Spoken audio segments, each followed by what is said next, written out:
अब हम करेंगे कपाल भाती प्राणायाम। भस्त्रिका में हम श्वासों को भर रहे थे और छोड़ रहे थे। कपाल भाती में खाली छोड़ना है श्वासों को बाहर।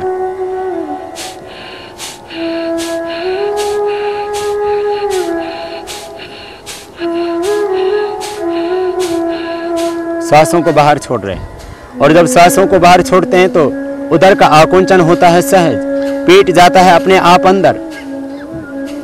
प्रयत्न पूर्वक श्वासों को बाहर छोड़ना, पेट अपने आप जाएगा अंदर। जैसे वॉमिटिंग होता है तो कैसे आपका पेट अंदर खींच जाता है, जैसे आप नाक साफ करते हैं तो कैसे पेट खींचता है।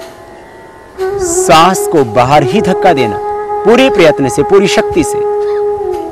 एक ही विचार, एक ही संकल्प कि मैं श्वास को बस बाहर छोड़ रहा हूं। और जैसे आप श्वास को बाहर छोड़ते हैं तो पेट अपने आप जाता है अंदर।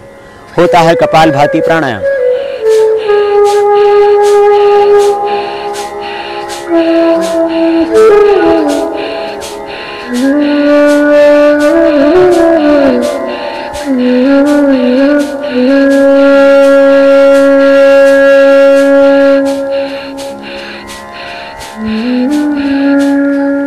जब थकान लगे तभी रुक जाएं। प्रारंभ में आप इसको 30 बार ही करें। 30 बार करने पर पूरी तरह से आप थक जाते हैं। फिर विश्राम करें। विश्राम करके दोबारा हम प्रारंभ करेंगे। तो ये कपाल भाती प्राणायाम। कपाल कहते हैं मस्तिष्क के इस अग्रभाग को और भाती कहते हैं दीप्ति को। इस प्राणायाम के करने से माथे पर एक ओज, तेज, आभा, कांति, ज्योति, लावण्य आ जाता है। ये कपाल भाती प्राणायाम विशेष उपयोगी है चेहरे की आभा बढ़ाने के लिए। जो व्यक्ति कपाल भाती प्राणायाम करेंगे उनके कपाल पर, उनके ललाट पर एक आभा होगी, एक ज्योति होगी, एक तेज होगा, एक कांति होगी, एक लावण्य होगा। इसलिए अपने शरीर को सुंदर बनाने के लिए, चेहरे को सुंदर बनाने के लिए आपको किसी कॉस्मेटिक लगाने की आवश्यकता नहीं। आप कीजिए कपाल भाती प्राणायाम। चेहरे पर होगी एक आभा, चेहरे पर होगा एक तेज। और कपाल भाती प्राणायाम के करने से मूलाधार चक्र जागृत हो जाता है। फिर कुंडलिनी जागरण होता है कपाल भाती प्राणायाम के करने से। कपाल भाती प्राणायाम करते वक्त मूलाधार चक्र में ध्यान करें तो फिर सहज ही कुंडलिनी शक्ति जागृत हो जाती है। हम ऊर्ध्वरेता बन जाते हैं, शक्तियों का ऊर्ध्व रूपांतरण हो जाता है। फिर से करेंगे प्रारंभ कपाल भाती प्राणायाम का।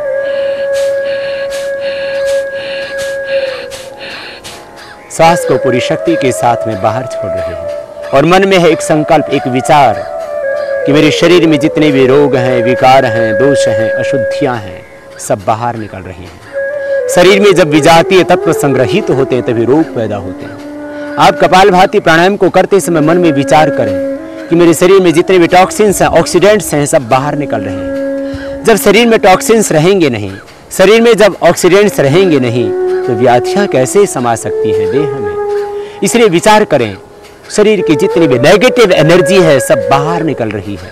रोग, विकार, दोष बाहर निकल रहे हैं। चित्त में भी जो जन्म जन्मांतरों के अशुभ विचार थे, संस्कार थे, वे सब बाहर निकल रहे हैं। कॉन्शियस, अनकॉन्शियस और सब कॉन्शियस माइंड में जो भी अशुभ था सब बाहर निकल रहा है। जब थक जाएं तभी रुक जाएं। अपनी शक्ति का अतिक्रमण न करें। फिर से विश्राम करें बीच में एक बार।